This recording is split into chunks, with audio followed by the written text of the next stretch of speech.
Dinámica es completamente teórica. Si tal vez en sus clases llegaron a ver ahí cálculos de levantamiento, de superficie alar, etcétera, de resistencia al avance, lo que sea, en términos de CIEC es completamente teórico.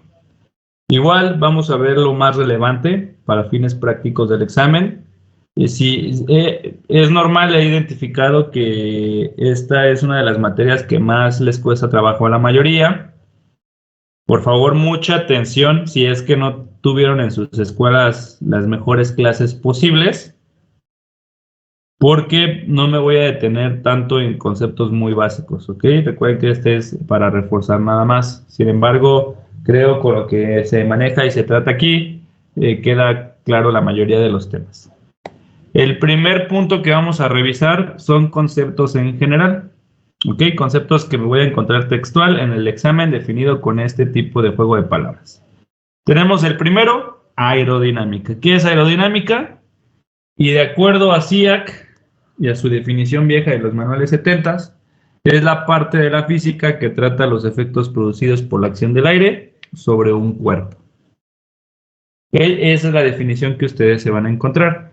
Para mí del todo no está adecuada, no es la más correcta. Yo la definí como la rama de la mecánica que estudia los fluidos compresibles en movimiento. ¿Por qué? Porque no solamente las aeronaves interactúan con aire, sino con diferentes tipos de partículas. Sin embargo, la que viene arribita de hecho así manejas en paréntesis atmósfera, va a ser la que ustedes se van a encontrar. Seguimos con este movimiento del aire. Bueno, nosotros lo vamos a determinar como flujo para términos generales. El flujo nos va a determinar el movimiento de un fluido, donde entendemos como fluido al aire. En pocas palabras, cuando yo diga flujo, me estoy refiriendo hacia el movimiento del aire. Ya sea en cualquiera de sus representaciones, me refiero hacia viento, corriente o turbulento. Dentro del flujo vamos a tener dos tipos de flujo, flujo laminar y flujo turbulento. El flujo laminar va a ser aquel que va a mantener una trayectoria paralela hacia la superficie. El flujo turbulento el flujo laminar que nosotros tenemos en la imagen, esta imagen es un perfil alar sometido a un túnel de viento, van a ser las líneas blancas, que son paralelas al cuerpo al que se le está sometiendo el análisis, al perfil alar, porque son paralelas. Y flujo turbulento va a ser este movimiento desordenado, que estos cambios de dirección son los que tenemos expresados, por ejemplo, en esta zona roja de aquí, flujo turbulento, estas pequeñas líneas amarillas, donde se alcanzan a ver diferentes puntos donde se desprende el flujo de nuestra superficie. Para definir qué tipo de flujo tenemos, vamos a utilizar el concepto de capa límite. Capa límite se define como la primera capa del fluido sobre la superficie de un cuerpo. La idea y lo que nosotros aerodinámicamente vamos a buscar todo el tiempo, todo el momento, es mantener la capa límite en nuestro perfil, es decir, que el flujo se adhiera a él y que aproveche todas sus capacidades aerodinámicas. Nosotros definimos un concepto llamado desplome. ¿Cómo definimos desplome de manera técnica? Eso se los preguntaban hasta en vuelo. ¿Cómo definimos desplome? La separación de la capa límite, ¿no? Correcto, un desprendimiento de la capa límite, es decir, del primer flujo que va a estar adherido a mi superficie, en cuanto se desprenda, se considera ya una condición de desplome. ¿Vale? Muy bien, gracias. Tenemos el concepto de líneas de corriente, que va a ser la trayectoria que va a seguir el fluido, en este caso, hacia nuestra línea de corriente sería de oeste a este. Y vamos a tener el tema de compresibilidad, que va a ser la propiedad que hace que un cuerpo disminuya de volumen al someterlo a presión. Aquí nuestro flujo, que va a ser el aire, se considera compresible. que es lo que nosotros vamos a utilizar, por ejemplo, en el principio de Bernoulli, y que va a ser uno de los que nos va a explicar el funcionamiento de por qué vuelan las aeronaves. Conceptos en general, conceptos con este juego de palabras que ustedes tienen que identificar, porque se los van a poder encontrar en su examen, y que debemos de entender para fines prácticos de aerodinámica en general. Realmente, ¿cuál utilizamos mucho? Pues solo el tema o el concepto de flujo y de capa límite. Los demás, a nivel de aviación, en términos de aerodinámica, casi no se llegan a referir. ¿Dudas de esta diapositiva? No. No captó bien. No, tampoco. Súper. De aquí me paso a las principales partes de un perfil alar. Aquí va a entrar igual un poco de dilema en cuestión de cómo las vamos a nombrar, porque SIAC se inventa unas partes a comparación de, por ejemplo, libros de ingeniería, de aerodinámica. Entonces, lo que vamos a ver, lo que voy a escribir aquí, pues bueno, va a ser lo que va a ser útil para fines del examen. Tenemos primero esta sección de aquí. ¿Le llamamos borde de qué? Ataque. Borde de ataque. Ataque. La sección de acá, Borde de salida. Esa.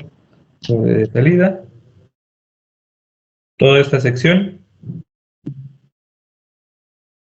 Entrados. entre dos. Toda la sección superior, Entrados. Traslados.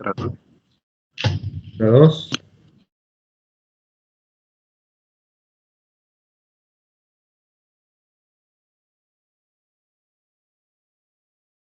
Este de aquí, Radio del borde de ataque.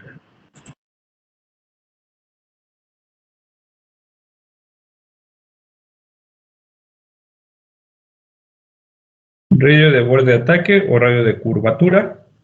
Muy bien.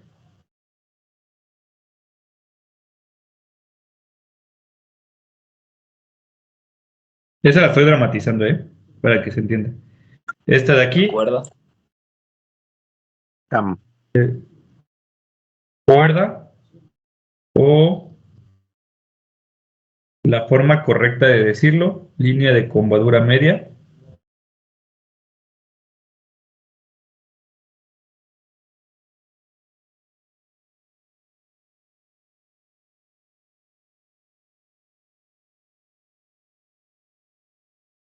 Esta de acá, Cuerda geométrica. cuerda geométrica. ¿Cuál va a ser la diferencia con la cuerda normal? Que lo divide en partes iguales. Que la Sí. cuerda geométrica es recta. De hecho, la que divide las partes iguales, que es una línea equidistante, es la cuerda. La cuerda geométrica se considera una línea recta. Eso es para fines de SIAC. La forma correcta que si ustedes agarran un libro de ingeniería, se van a encontrar que se llama línea de combadura media, y lo que nosotros llamamos cuerda, SIAC le llama cuerda geométrica. Es la diferencia. Pero ustedes quédense con lo que estamos viendo aquí que estoy anotando. La diferencia entre cuerda geométrica y cuerda normal, Flecha máxima. flecha máxima.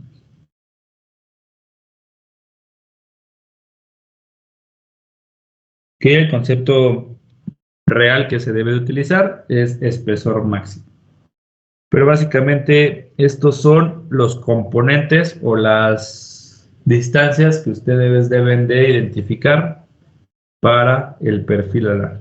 ¿Cómo se los van a preguntar? Igual todas las preguntas de aerodinámica que les voy a mencionar vienen en Classmaker, no se preocupen. Te van a decir cuál es la parte superior del perfil alar, contestamos extra 2. ¿Cuál es la parte inferior del perfil alar? Intra 2. ¿Cuál es la parte del perfil alar donde se desprende en última instancia el flujo? Borde de salida. ¿Cuál es la parte que tiene el primer contacto con el viento relativo? Borde de ataque. ¿Cuál es la línea imaginaria que va del borde de ataque al borde de salida? La cuerda o línea de combadura media. ¿Cuál es la línea recta que va del borde de ataque al borde de salida? Cuerda geométrica. ¿Cómo se le llama la diferencia o el espacio imaginario existente entre la cuerda y la cuerda geométrica? Flecha máxima. ¿Ok? Todas estas van a ser las preguntas referentes hacia el perfil alar. Todas vienen en Classmaker, no se preocupen. Pero visualmente lo definimos de esta manera. ¿Dudas?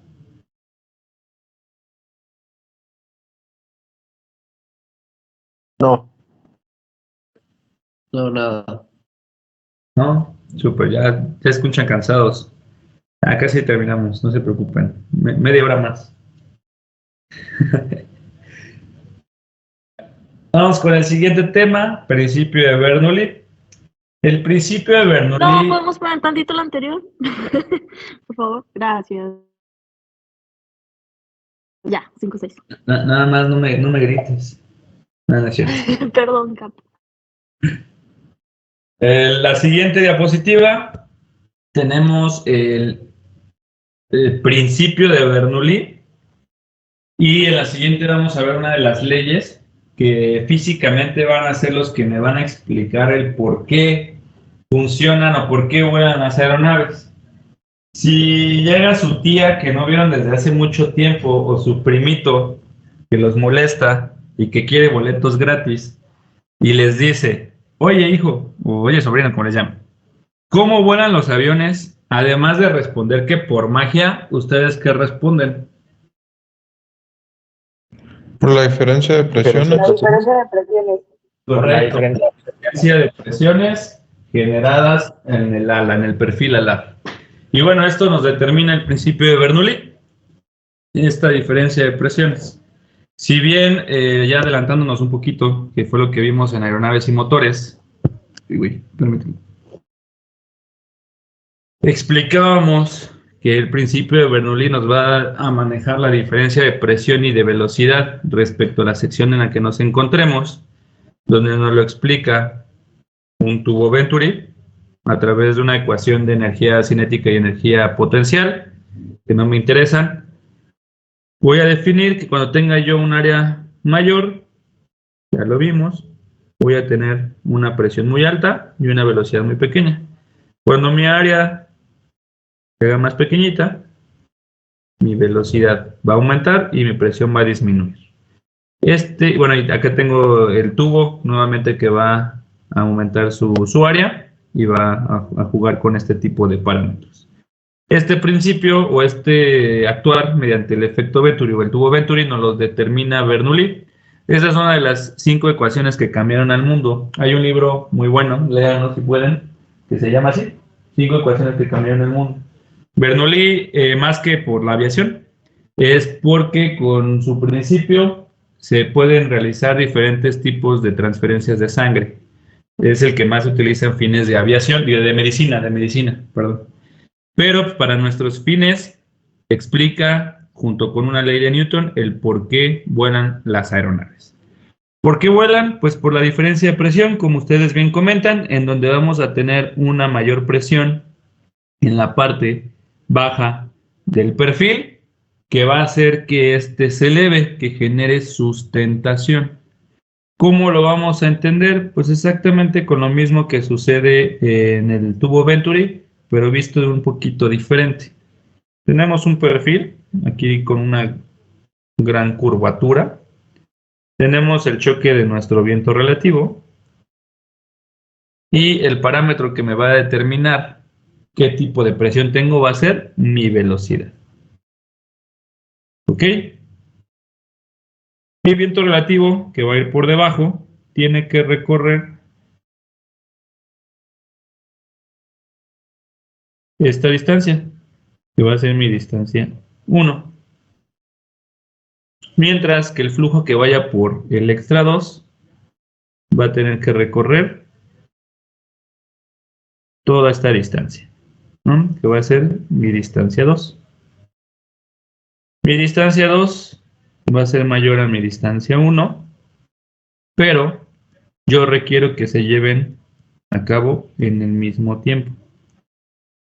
Entonces, aerodinámicamente, ¿qué fluido se tiene que desplazar a una mayor velocidad? El del intrados. Extrados, perdón. Todos. El 2.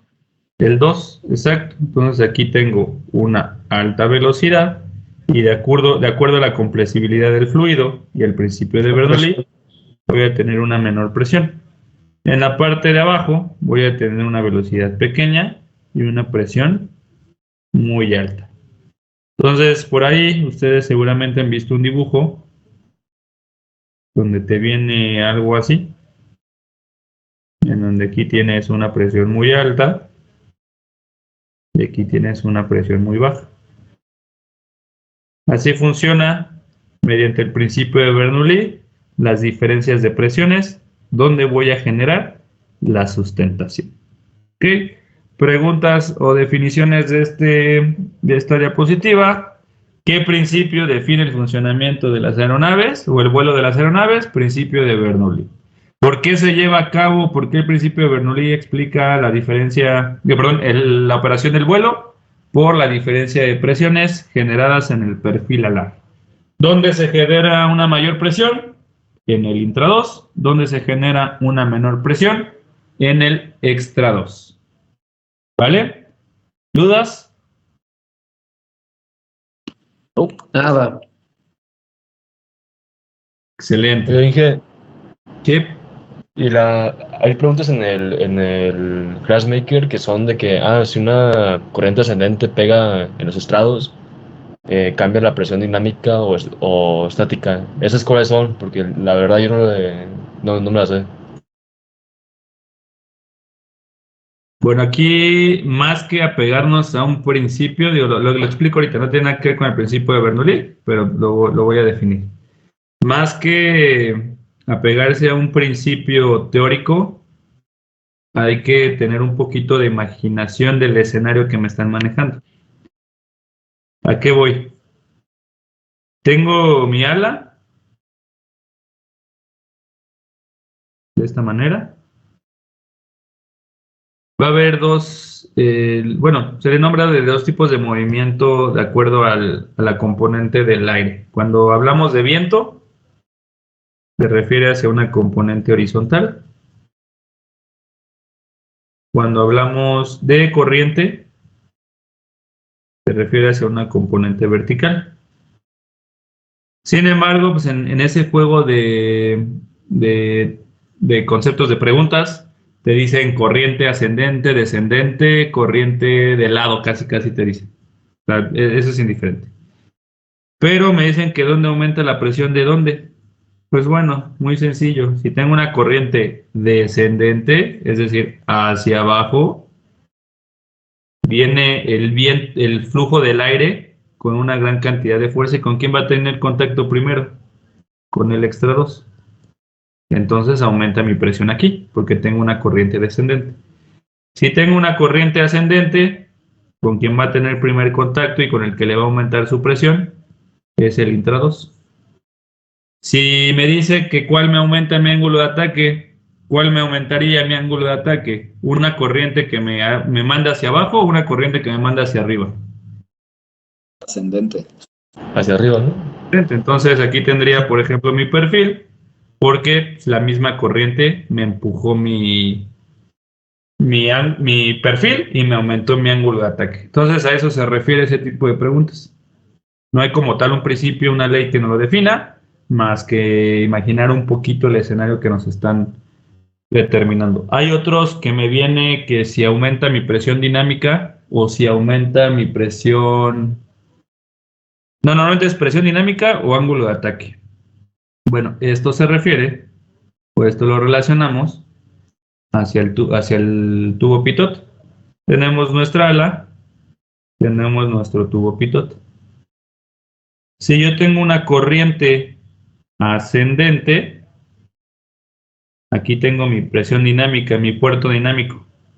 ¿Una corriente ascendente va a tener contacto con mi presión dinámica? No, no va a tener contacto. Entonces lo único que hace es jugar con mi ángulo de ataque. Por otro lado, me van a utilizar una corriente horizontal, una corriente lateral, algo así lo utilizan. Pues ahora mi viento, me lo están estableciendo que viene de aquí. Va a tener contacto directo con mi puerto estático, digo, con mi puerto dinámico, perdón, y puede llegar a aumentar un poquito siempre y cuando choque de una manera adecuada mi perfil alar, pero pues no voy a sufrir nada en mi extra 2, por ejemplo, ni en mi intra 2 directamente, sino va hacia mi puerto dinámico. Entonces, ese tipo de escenarios se manejan esas preguntas, en donde yo les recomiendo que si se las llegan a encontrar en su examen, pues las dibujen para que vean de qué hablan.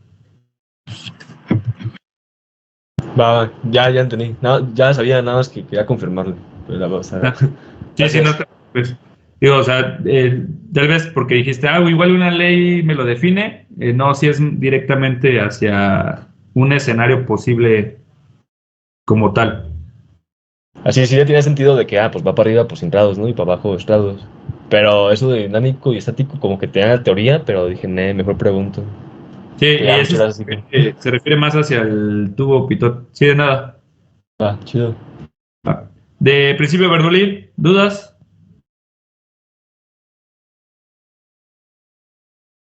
Y me había quedado bien padre en mi perfil. Es cierto. Va, siguiente tema. Leyes de Newton. Igual dentro de las 5 ecuaciones que cambiaron al mundo, tenemos una de Newton, que es la de la fuerza gravitacional, donde nos define únicamente el que la Tierra se ha sometido a una fuerza que va a atraer a los cuerpos hacia su núcleo debido a los campos electromagnéticos. Y donde como única pregunta de esa fuerza gravitacional nos va a definir cuánto es el valor de la gravedad en el planeta Tierra. ¿Cuánto es el valor de la gravedad? 9.82 metros por segundo. Metros por segundo al cuadrado. Es una aceleración. Muy bien. Pregunta de CIEC. ¿Ok? La gravedad de la Tierra. Dentro de el resto de sus leyes, nos van a preguntar la primera, segunda y tercera ley de Newton. Bien por su nombre, bajo el término numeral, es decir, primera, segunda y tercera, o bajo el nombre que se le da. La primera ley se define como ley de inercia, la segunda ley como ley de la aceleración o de la fuerza, y tercera ley, ley de acción y reacción. Ok, tenemos que recordar cómo definíamos cada una de estas leyes y posteriormente cuál es la más importante en términos de aviación. ¿Cómo definimos la primera ley de Newton? Cualquier objeto está en reposo hasta que algo llega y lo pone en movimiento, ¿no? Hasta que se le aplica una fuerza y lo somete a movimiento. Muy bien. Segunda ley de Newton. La fuerza De aceleración. Aceleración.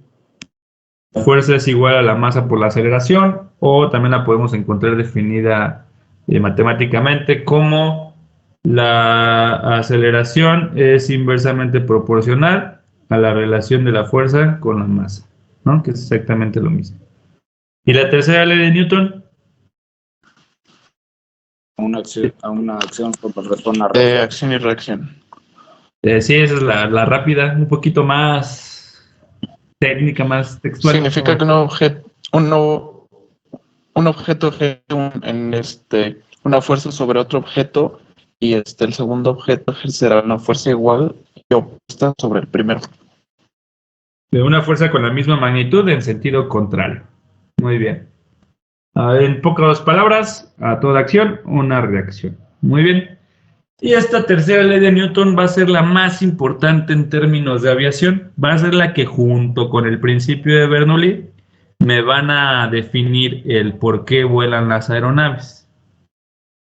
A toda reacción, una reacción. Ya vimos que si tenemos nuestro perfil acomodadito respecto a nuestro viento relativo, pues vamos a generar una diferencia de presiones, ¿no?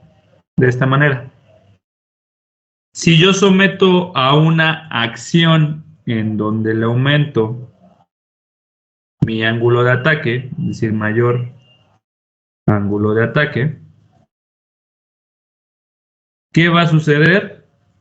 Pues voy a generar una mayor cantidad de presión en la parte del intra-2. ¿Estamos de acuerdo? Entonces, esta acción de someter un cambio en mi ángulo de ataque en mi perfil me va a generar una reacción de mayor cantidad de presión en la parte del intra-2. Este fenómeno se le llama deflexión del perfil alar.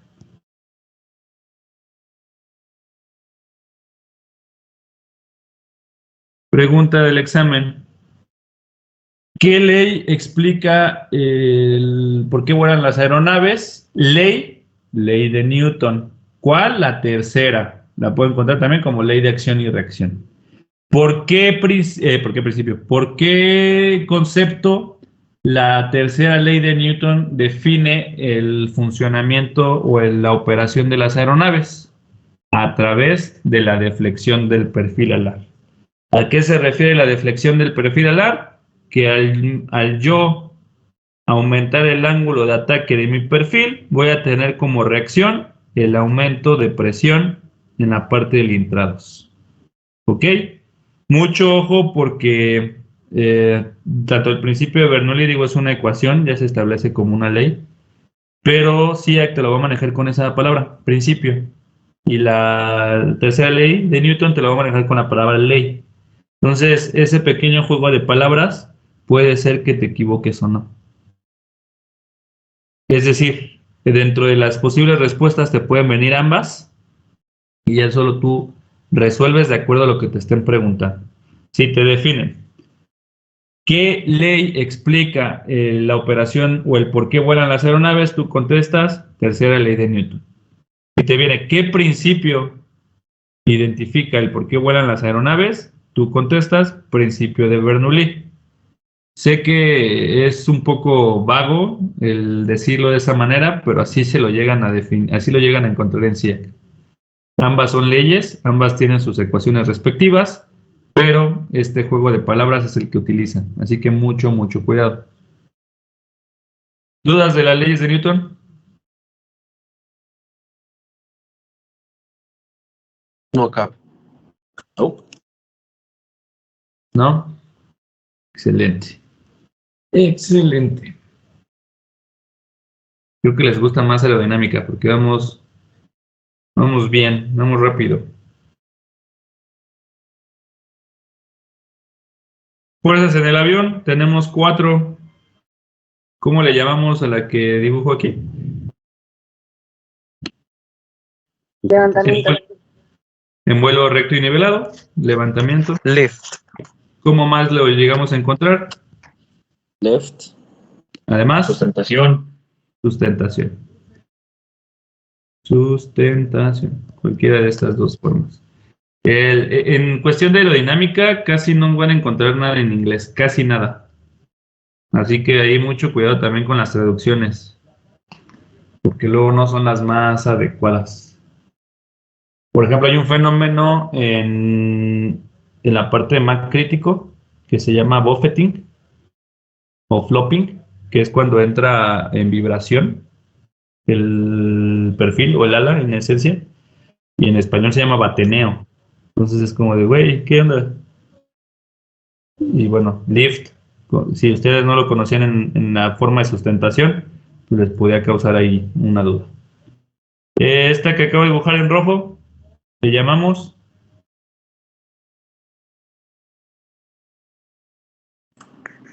Thrust. Impulso o tracción. thrust, tracción o empuje. Impulso nunca lo había escuchado, no lo vayas a utilizar. Tracción o empuje. Quedamos que tracción para motores de hélice, empuje para turborreactores, para turbina. La de acá de negro, pues, no hay tanto tema, así se llama en inglés y en español igual. Weights. Eso. El peso.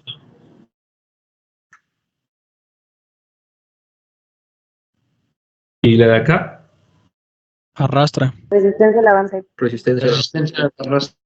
En inglés es drag. En español es arrastre o resistencia al avance.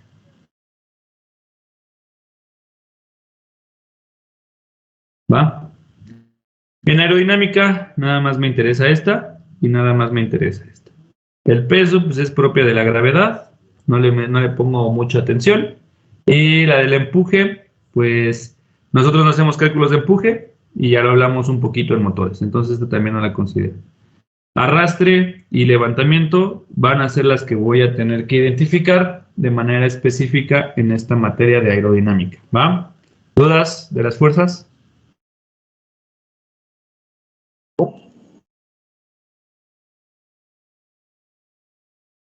No, muy bien. Entonces ahora sí, vamos a definirlas. Las características más importantes de cada una de ellas. Yo creo que con eso terminamos el día de hoy. Donde el levantamiento, bueno, va a ser esta fuerza que a través de la diferencia de presiones me va a generar el poderme despegar de la tierra. El levantamiento, lo más importante o el término que me van a definir va a ser de acuerdo a su ecuación o a su fórmula. ¿Cuál es la fórmula del levantamiento? Ya de Rho por el coeficiente, por la superficial, por velocidad al cuadrado, ¿no?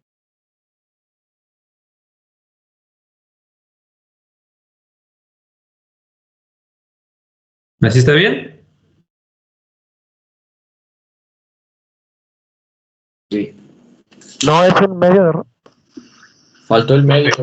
Bueno, que te falta media de Rho. Es un medio.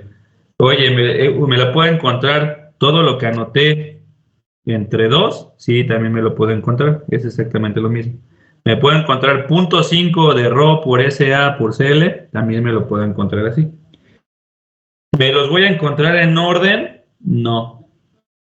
El orden de los factores no altera el producto. Entonces puede ser que en mi examen me venga velocidad al cuadrado primero, después me venga superficie alar, después me venga coeficiente de levantamiento, etcétera. ¿Ok? El orden de los factores no altera el producto. Esta es la ecuación de levantamiento. Si yo quisiera calcular cuánto levantamiento va a generar mi aeronave, tengo que involucrar todos estos parámetros. En cuestión de términos de la fuerza de levantamiento, nosotros la vamos a ver definida como la fuerza donde se va a generar esta fuerza para levantar la aeronave. La vamos a relacionar con la parte de los virajes y con otros términos como es de lo del rendimiento en cuestión de fineza máxima. Sin embargo, en la parte de las ecuaciones nos van a preguntar diferentes tipos de parámetros. ¿Cómo? Yo tenía ahí el micrófono prendido. Primero, esta variable. A esta variable se le llama Rho. Pregunta del examen. Rho es una letra griega que se define o se utiliza cuando tú estudias una materia que tiene muchas fórmulas. Para identificar diferentes tipos de conceptos utilizas diferentes tipos de variables. La que se da a nivel universal en términos de levantamiento para la densidad del aire va a ser la palabra o la letra Rho. ¿Okay? Esta es pregunta de SIAC. Densidad del aire se define como Rho. ¿Va? Tenemos la siguiente variable, que es SA, que es la superficie alar. La superficie alar es la multiplicación entre la envergadura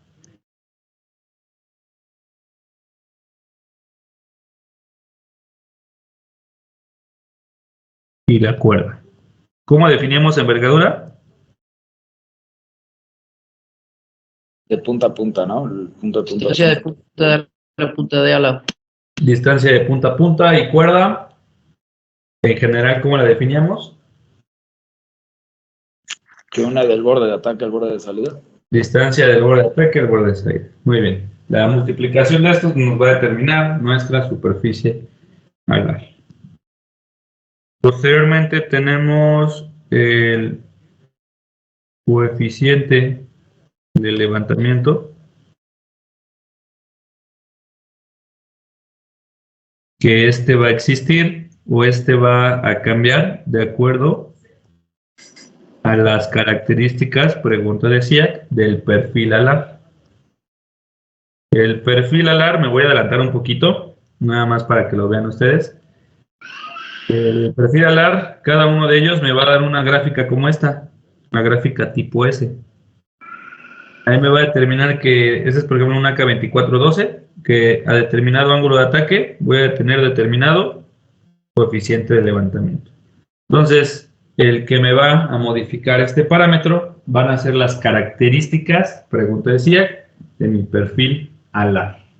¿Ok? Uno, ¿qué tipo de perfiles? Todos los perfiles tienen sus propias gráficas, ninguno son iguales, que se va a definir de acuerdo al diseño propio, cuánto grado de curvatura tiene, cuánto radio de curvatura también tiene, y qué ángulo de ataque se esté sometiendo. Entonces, el coeficiente de levantamiento va a depender bajo las características de mi perfil alar. Y por último, mi parámetro más importante, pregunta de SIAC, que es la velocidad. ¿Por qué? Porque matemáticamente es la que está al cuadrado, entonces es la que más impacto tiene. Preguntas de SIAC. Si duplico mi velocidad, ¿cuántas veces va a ser mi levantamiento? 4 veces, ¿no? 4 veces. 4. Si cuadruplico mi velocidad, ¿cuántas veces van a ser mi levantamiento? 8 veces. No. 16 veces. 16 veces. Y adivinen qué, te van a poner inciso 8 como posible respuesta. Entonces, mucho cuidado. Nada, manejan esas. El doble y el cuádruple de velocidad. ¿Dudas de la ecuación y de las características de cada una de sus variables?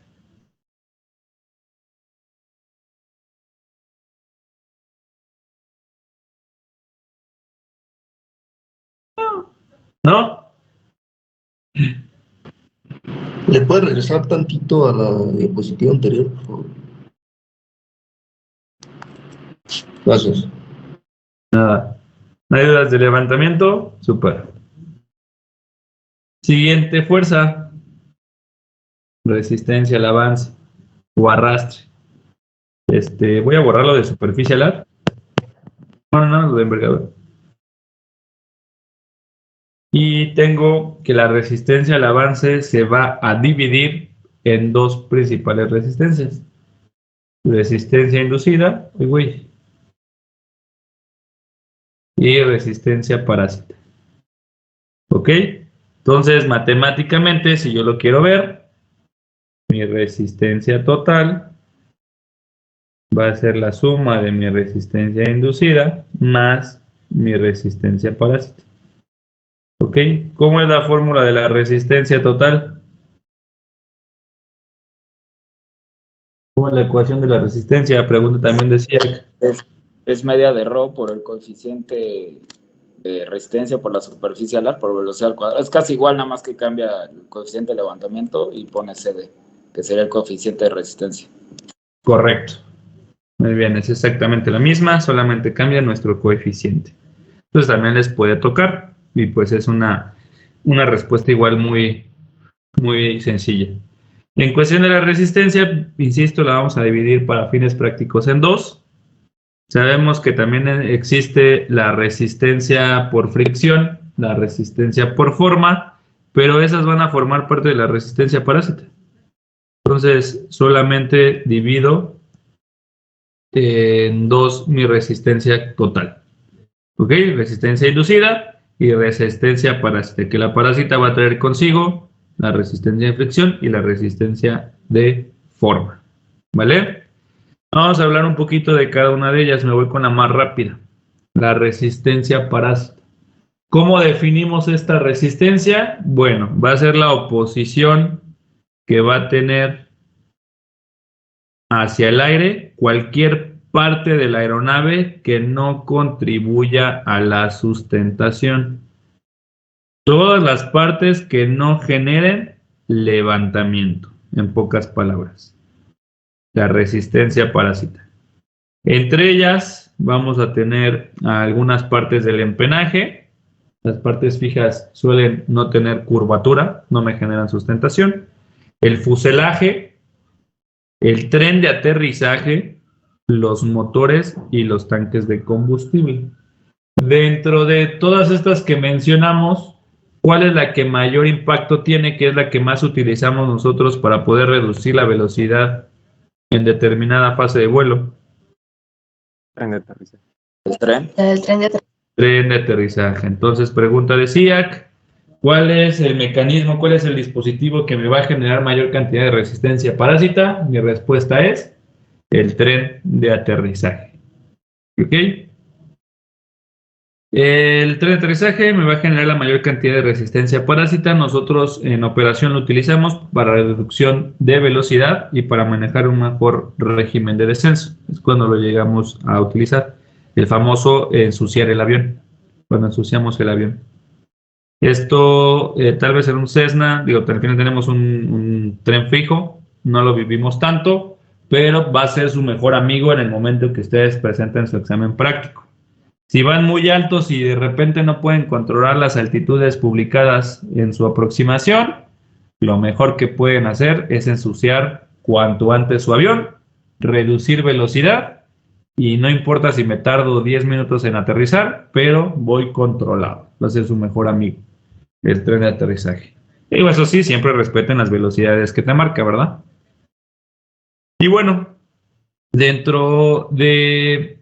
Si bien estas partes que definimos aquí son partes que nosotros identificamos de gran tamaño, todas las pequeñas partes que van a venir en mi avión, pero no van a generar sustentación, también las tengo que cuantificar, también las tengo que considerar. Estas principales partes son, por ejemplo, los remaches.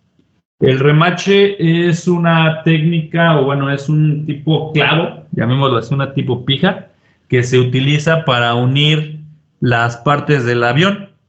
No podemos nosotros como tal meter clavos o meter pijas de manera directa porque me van a generar muchísimo arrastre. Utilizo entonces la famosa técnica de avellanado, de remache. Si ustedes se dan cuenta, son estas como cabecitas como de hongo que se van a encontrar a lo largo del avión y que se utilizan para juntar piezas. Se hace un pequeño orificio, este orificio se le mete un avellanado, que es para darle una concavidad. Metes una parte, metes la otra, y al final con con una soldadura en forma de curva, las juntas. Ese es, en grandes rasgos, el remache. Es la mejor forma que se puede definir para unir estructuras, por un lado porque son muy seguras en cuestión de estructural, soportan una gran cantidad de esfuerzo, y además porque son las que menor resistencia al avance me generan, menor resistencia parásita. Si nosotros vemos un Cessna, tiene, no sé, alrededor de unos 600 remaches, pero si vemos un 380, pues vamos a tener miles de remaches.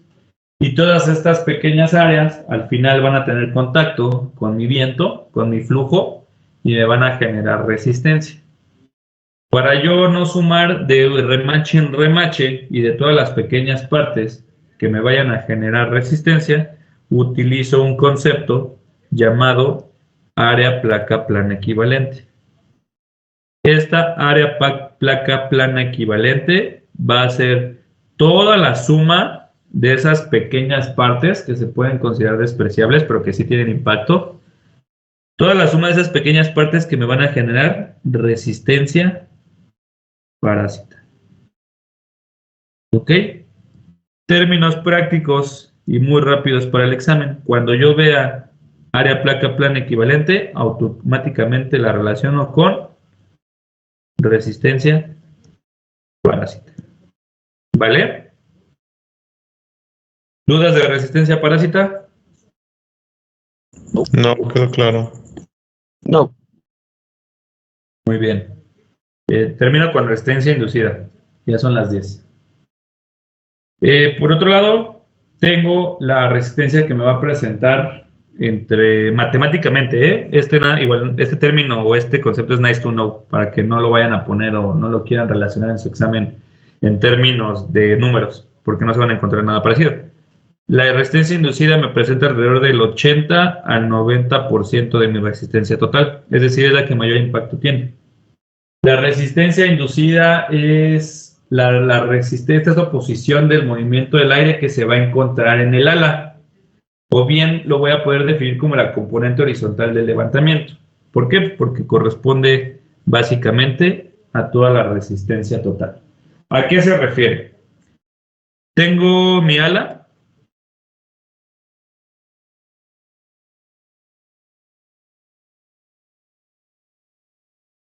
Ok, acá está mi fuselaje.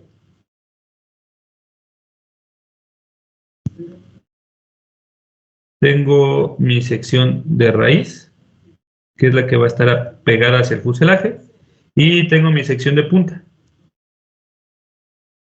Ok, tengo el contacto de mi viento relativo. De acuerdo a la curvatura y al diseño de mi ala, mi viento relativo va a empezar a desplazarse de una manera similar a la que estoy dibujando. Mis dibujos son igual, solamente ilustrativos. ¿Ok? La idea, o lo que yo voy a buscar idealmente, es siempre mantener una capa límite. Es decir, que el choque de mi viento relativo se mantenga a lo largo de mi ala y que se desprende una vez que llegue en la punta. Pero pues nunca sucede así. Dentro de la misma ala tengo remaches, por ejemplo. Tengo otro tipo de superficies. Entonces lo que va a pasar es que cuando choca el viento relativo, se van a empezar a generar desprendimientos. Ligeros desplomes.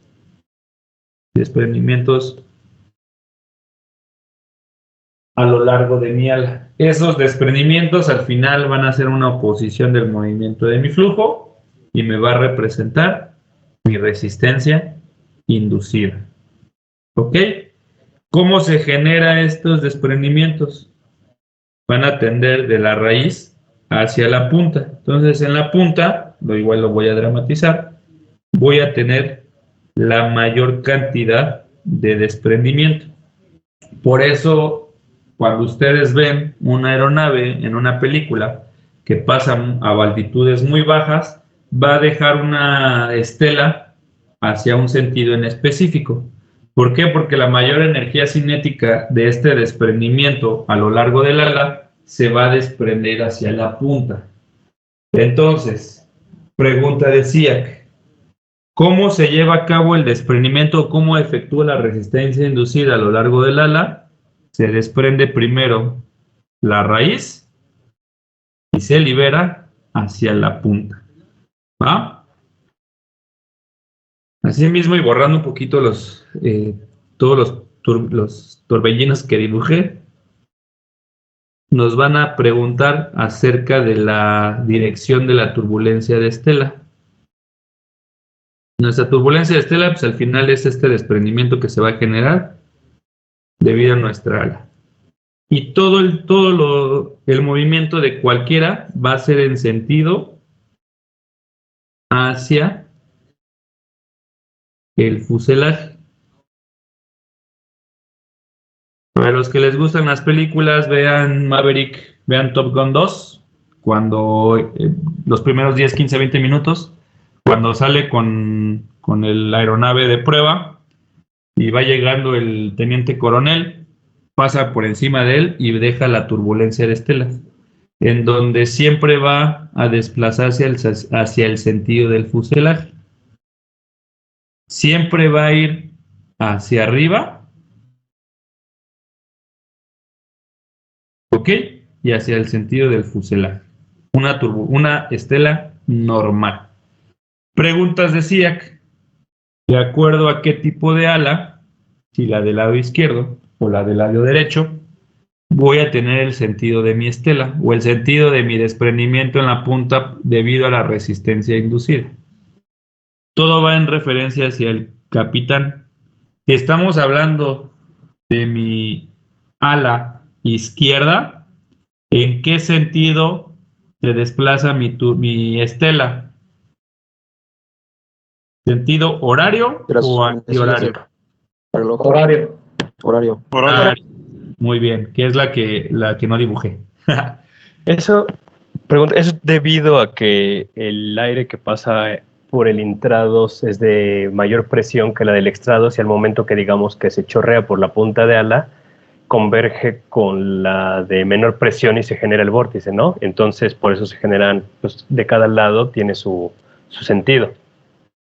Correcto. Por un lado, la mayor cantidad de presión en el intrados y por otro lado, el comportamiento que a través del torcimiento del ala te va a llevar tu desprendimiento hacia la punta. Se combinan ambos dos, convergen como acabas de mencionar y se genera ese fenómeno. Esto era por la diferencia de presiones, ¿no? Pues no tanto por o sea, sí, digo, tiene un impacto más el de la parte del intrados, pero es básicamente también por el desprendimiento que se va a generar hacia la punta, de acuerdo al diseño de la aeronave, digo del ala, perdón, del ala. Ok.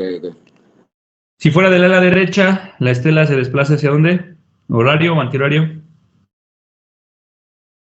Antihorario. Antihorario. Antihorario, muy bien. Preguntas del examen. Perfecto. Entonces, yo lo que busco, o lo que voy a determinar, si mi resistencia inducida es la que presenta mayor cantidad de porcentaje y la van a sufrir todas las alas, pues es reducirla de la manera más amigable posible. Tengo dos formas. Una es jugando con las dimensiones de mi ala, que se le llama alargamiento, y la otra, que es la que utilizan básicamente todas las aeronaves, que es la implementación de unas cosas que colocan aquí. Winglets. Los famosos winglets. O que si eres más amante de Airbus, le metes otra cosita aquí y se llaman sharklets. Ok, esto me quedó horrible. Más o menos de esta forma. Entonces la resistencia inducida la voy a mejorar o la voy a reducir, mejor dicho. La resistencia inducida la reduzco mediante el uso de winglets. Nunca se van a encontrar sharklets en el examen, no se preocupe, por eso no lo voy a poner. Pero es exactamente lo mismo, solamente por cuestiones de patente, ahí utilizaron un diferente juego de palabras y le agregaron una letrita más. Reduzco resistencia inducida con winglets o aumentando el alargamiento. ¿Ok? ¿Qué va a hacer los winglets? Pues bueno, la tendencia de esta resistencia de estos vórtices que se van a generar a lo largo del ala, me van a atender la salida o buscar la salida de ella en la punta del ala. ¿Ok? Yo lo que quiero pues, es reducir esta fuerza con la que va a salir el vórtice. Entonces reduzco la energía cinética de este flujo. Entonces lo que hago es que le coloco un mecanismo, un dispositivo que me haga que se vaya hacia arriba, pierda fuerza y hacia afuera. Es decir, upward, outward. Por un lado, yéndolo hacia arriba, le reduzco la energía cinética y por otro lado, aquí reduzco la estela con la que voy a tener impacto.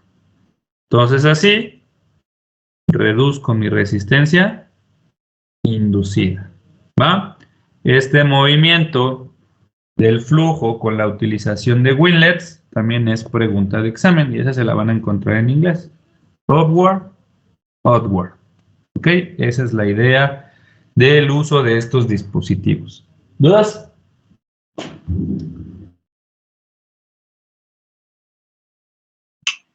Sí, yo tengo una. Uh-huh. ¿por qué los vórtices de la turbulencia de Estela tienden a bajar con el tiempo después de que bajó el avión? ¿Es por la fuerza de gravedad? A ver, otra vez. Cuando una aeronave deja vórtices por la turbulencia de Estela, ves que tienden a bajar hacia el suelo con el tiempo después de que pasó la aeronave. ¿Esto es por efecto de la gravedad o por qué tienden a bajar estos vórtices hacia el suelo? Bueno, ese es un fenómeno un poquito más meteorológico. Es por la densidad con la que se desplazan. O sea, al final, ahorita cuando suelta la turbulencia, tienen una gran cantidad de energía cinética, poco a poco se empiezan a disipar y las mismas corrientes del aire lo van a desplazar hacia abajo. El movimiento del aire siempre va a basarse hacia lo que nos define la celda convectiva, en donde te va a definir que el movimiento del aire siempre va a buscar una baja presión. La baja presión se va a relacionar con una zona caliente con corrientes ascendentes.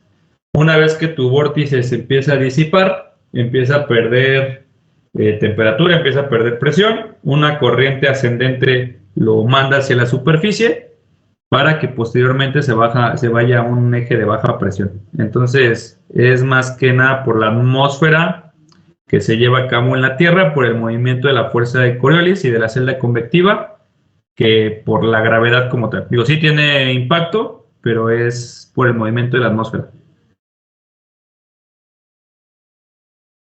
Muchas gracias. De nada. Igual lo de la celda convectiva, pues lo vemos en meteorología, no se preocupen. Igual lo de la fuerza de Coriolis. ¿Alguna otra duda?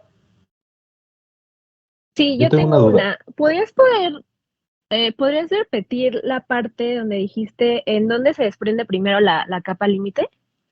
En la raíz y siempre va a salir hacia la punta. Ah, ok. Gracias. De nada. Inge, si no tuviéramos también iría la estela hacia arriba y hacia afuera. No, va a tender hacia arriba y hacia adentro. Va a ser la tendencia. Okay. Es como lo que dibujé antes de poner el winglet. Digo, no es como que si le pones winglets ya no vas a tener el hacia adentro, sino la reduces de intensidad. Le reduces su fuerza.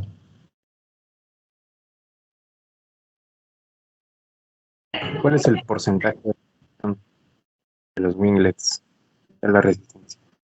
¿Cuál es el porcentaje de disminución de resistencia inducida? Sí. De acuerdo al último, igual que esto lo vi hace como 9 años, de acuerdo al último análisis finito que se hizo, te reducía de ese 80-90%, te reducía alrededor del 27%. O sea, se convertía a que la resistencia inducida tuviera un impacto de 27% menor hacia tu resistencia total. Y los Sharlex andaban por ahí del 24%. Digo, esto fue del último análisis finito que vi, de acuerdo a los materiales que utilizaban, que era un compuesto de aluminio T24 con fibra de carbono. Ahorita, la verdad, no sé qué material están utilizando, seguramente ya lo mejoraron un poquito más.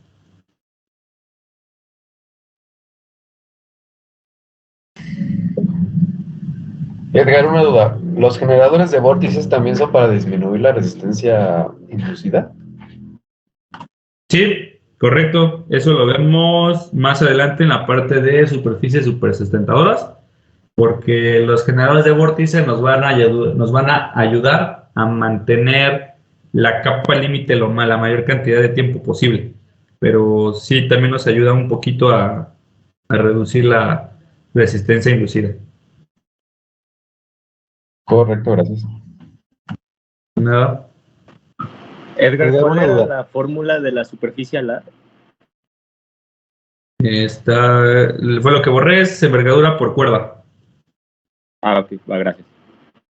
Una duda, Edgar. En Classmaker me encontré con una pregunta que decía, ¿cómo es la resistencia inducida en aeronaves que presentan gran envergadura? y la respuesta era mayor que las aeronaves con poca envergadura. Eso me quedó claro ahorita. Nada más que luego había otra pregunta que decía, la resistencia inducida varía inversamente proporcional al alargamiento. Entonces, son como contrarias, ¿no? Nada más quería hacer la pregunta de cuál es la diferencia de alargamiento y envergadura.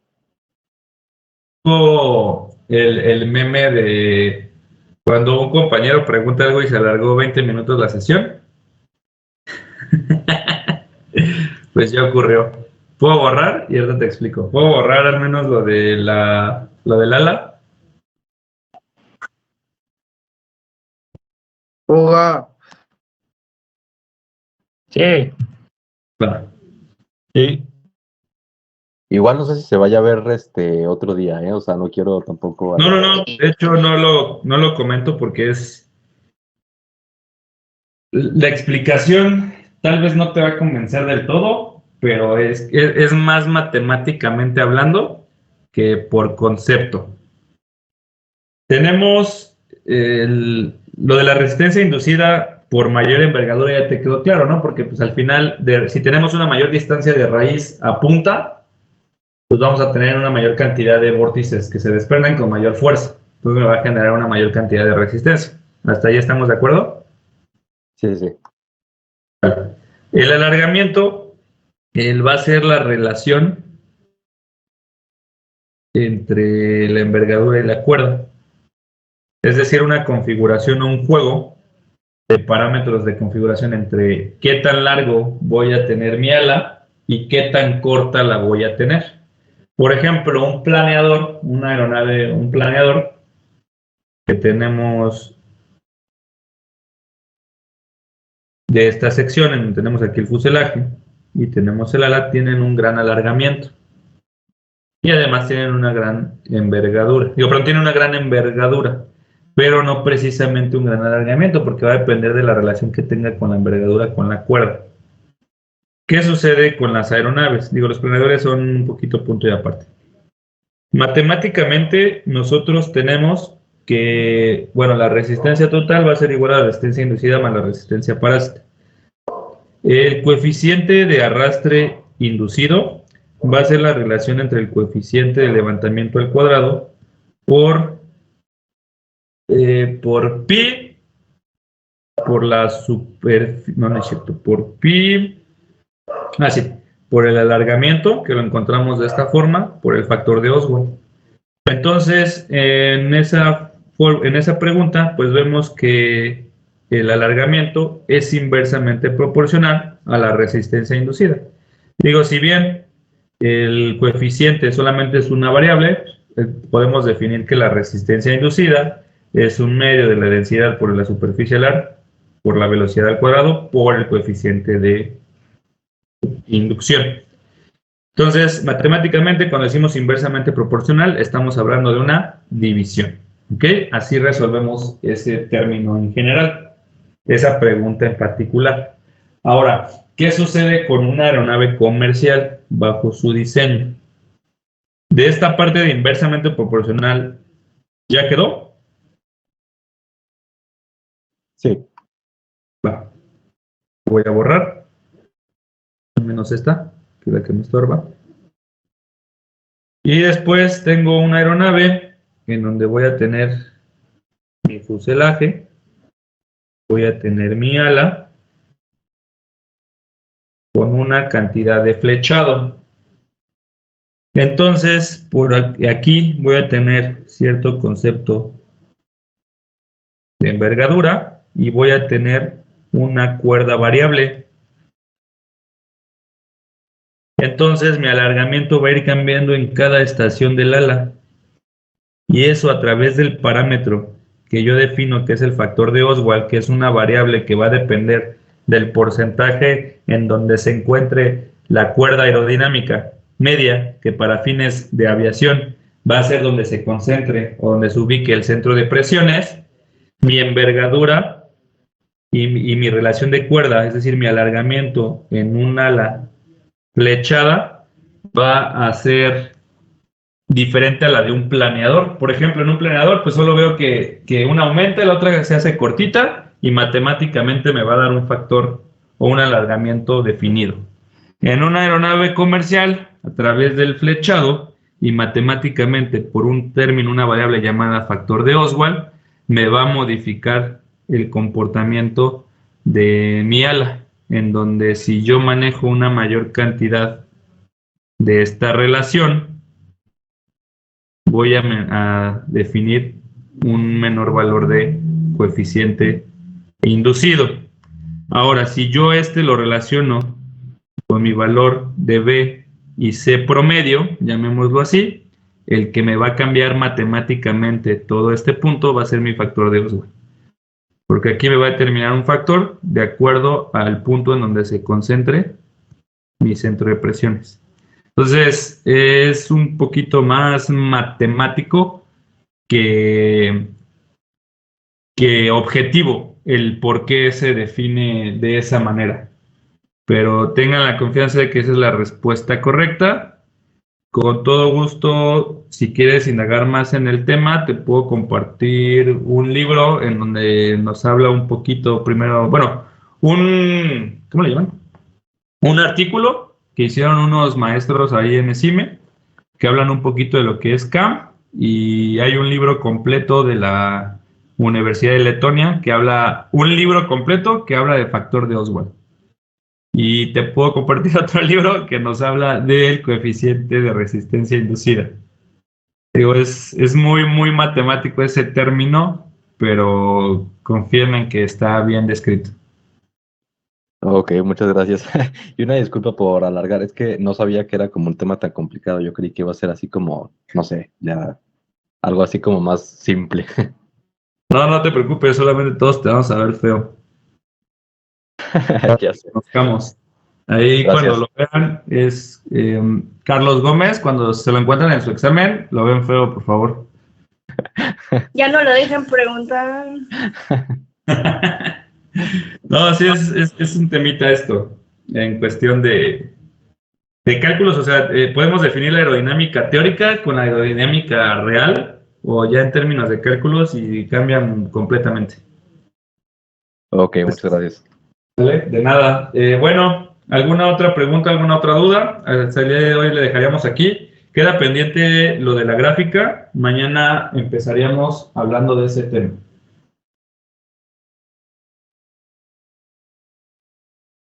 Todo bien. ¿No? Vale. Todo bien, muchas gracias.